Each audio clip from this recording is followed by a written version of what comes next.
अच्छे लोग दुखी क्यों रहते हैं हमेशा? मनोविज्ञान के पास है जवाब इसका। अक्सर लोग एक सवाल करते हुए दिख जाते हैं, अच्छे लोगों के साथ बुरा क्यों होता है? दूसरे शब्दों में कहें तो यही हुआ कि अच्छे लोग दुखी क्यों रहते हैं। हालांकि यह कहते हुए शब्दों में चिंता से अधिक दया भाव होते हैं, जो संभवतः अच्छे लोगों के लिए दुखी रहना एक प्रकार से तय परिस्थिति मान ली जाती है। पर क्या यही सत्य है? क्या इसे मानकर अच्छाई से किनारा कर लिया जाना चाहिए, या ऐसे लोगों को एक अलग मानव की कैटेगरी में रखना चाहिए? तथ्य का सूक्ष्मता से निरीक्षण करें तो परिदृश्य कुछ और भी रूप दिखाते हैं। सबसे पहले तो यह कि अच्छे लोग किसे कहा जाना चाहिए, या यह कि अच्छे लोगों की श्रेणी में कौन कौन आ सकते हैं। मानवीय धरातल पर आकर सोचें तो इस संसार में रहते हुए वास्तव में अच्छे और बुरे की कोई परिभाषा ही नहीं है। वस्तुत जो है वे हैं परिस्थितिजन्य मानवीय व्यवहार। इन मानवीय व्यवहारों के लिए भी कई कारक जिम्मेदार होते हैं, जैसे तत्काल हालात, अपनी सोच, सक्रियता और सक्षमता आदि। अमूमन जिस भाव में अच्छा होना आंका जाता है वह है दयालुता का स्वभाव। दयालु लोग प्रायः लोगों के काम आते हैं, लेकिन अधिकांश समय उन्हें अपने संदर्भ में इसका सकारात्मक परिणाम नहीं मिलता, या ज्यादातर समय हालात उनके विपरीत होते हैं। आखिर इसकी वजह क्या है?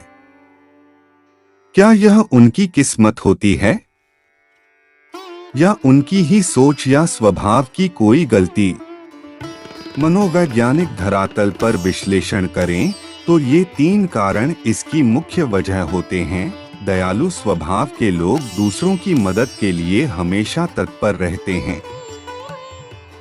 इन्हें खुद के लिए कुछ करने से ज्यादा दूसरों के लिए कुछ करने में खुशी मिलती है।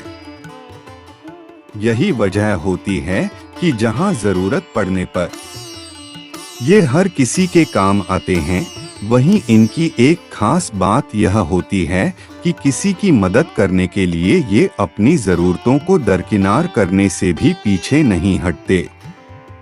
पर इनके दुख का कारण यह नहीं होता, बल्कि सामने वाले का स्वार्थी रवैया होता है।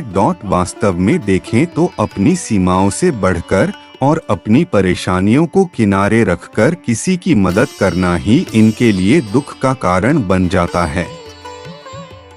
ऐसे व्यक्तियों के लिए लोग यह मानकर चलते हैं कि ये हर वक्त उनके साथ ही होंगे और खुद से पहले उनके बारे में सोचेंगे।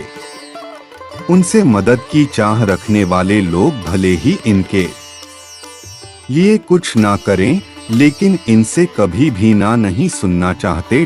एक क्षेत्रीय कहावत है, करने की 100 शिकायत, ना करने की एक शिकायत। यही इन दयालु लोगों के साथ भी होता है।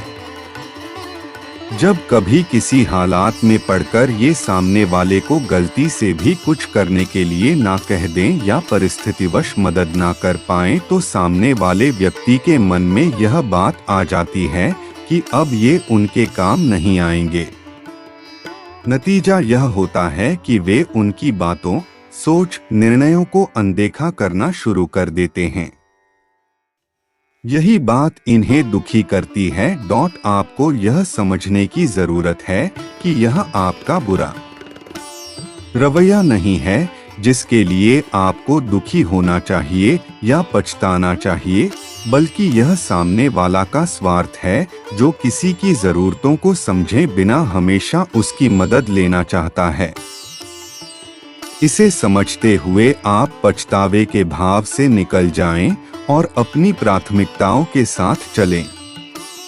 बार बार ऐसा होना आपका दिल दुखाएगा और हो सकता है मदद करने के अपने स्वभाव को ही आप गलत मानने लगें, जबकि ऐसा नहीं है। इसलिए अपने दिल की सुने और अपने कड़वे अनुभवों का प्रभाव अपने स्वभाव पर ना आने दे। दयालु लोगों में एक और जो बात होती है वह यह कि ये अपने लिए शायद ही कभी जी पाते हैं। इनकी प्राथमिकताओं में कभी परिवार, कभी रिश्तेदार तो कभी दोस्त आ जाते हैं। कभी ये बच्चों के स्कूल भागते हैं, कभी परिवार के साथ वीकेंड मनाते हैं तो कभी दोस्तों के खुशी गम में शरीक होते हैं। परिणाम यह होता है इनके पास खुद के लिए ही खाली समय नहीं होता कि अपने शौक पूरे कर सकें, क्योंकि इनका हर कदम दूसरों को खुश करने के लिए होता है। उसे पूरा करते हुए ये अपने सपनों को पूरा करने के लिए काम नहीं कर पाते। आपको अपनी इस सोच में थोड़ा सुधार लाने की आवश्यकता है।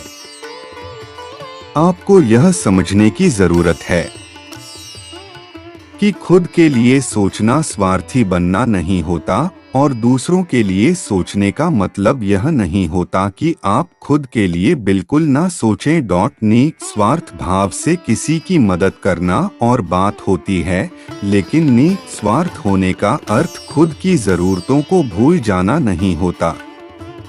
आपको याद रखना चाहिए कि भगवान ने हर इंसान को शरीर और मन दिया है। इसकी जरूरतों और खुशियों का ख्याल रखना हर व्यक्तिगत इंसान की जिम्मेदारी होती है। अपनी इस जिम्मेदारी को पूरा करना गलती नहीं हो सकती। हाँ, स्वार्थी होने और जिम्मेदार होने के बीच का फर्क अवश्य समझ लें। कभी ऐसा नहीं होना चाहिए कि अपना हित साधने के लिए किसी अन्य का बुरा किया जाए या समर्थ होते हुए भी जरूरत में किसी के काम ना आए तो यह स्वार्थ ही कहलाएगा। तीसरी और एक बहुत जरूरी चीज जो है वह है उम्मीद रखना। आपने किसी की मदद इसलिए नहीं की ताकि वह बदले में आपकी भी मदद करे या आपको सम्मान दे या आपके बारे में सोचे। आपका दिल और दिमाग ऐसा करना सही मानता है, इसलिए आपने वह किया। फिर अगर बाद में आपके उस काम को पहचान या सम्मान नहीं मिला तो आपको दुखी नहीं होना चाहिए। अगर ऐसा है तो यह दिखाता है कि उन कामों के बदले आप भी कोई इच्छा रख रहे हैं और यही इस जगह आपके दुख का कारण बनता है। आपको यह समझने की जरूरत है कि सक्षम होते हुए किसी के लिए कुछ करना, यहाँ तक कि अगर आपने अपने विवेक के साथ किसी के लिए कोई त्याग किया तो वह भी आपने अपना नैतिक कर्तव्य और इंसानी धर्म पूरा किया है।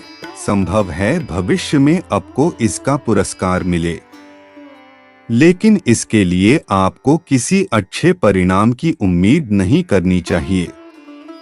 गीता के वह उक्ति याद रखें, कर्म करो, फल की चिंता मत करो। यह वह राह है जो हर हाल में आपको दुखी नहीं होने देगा।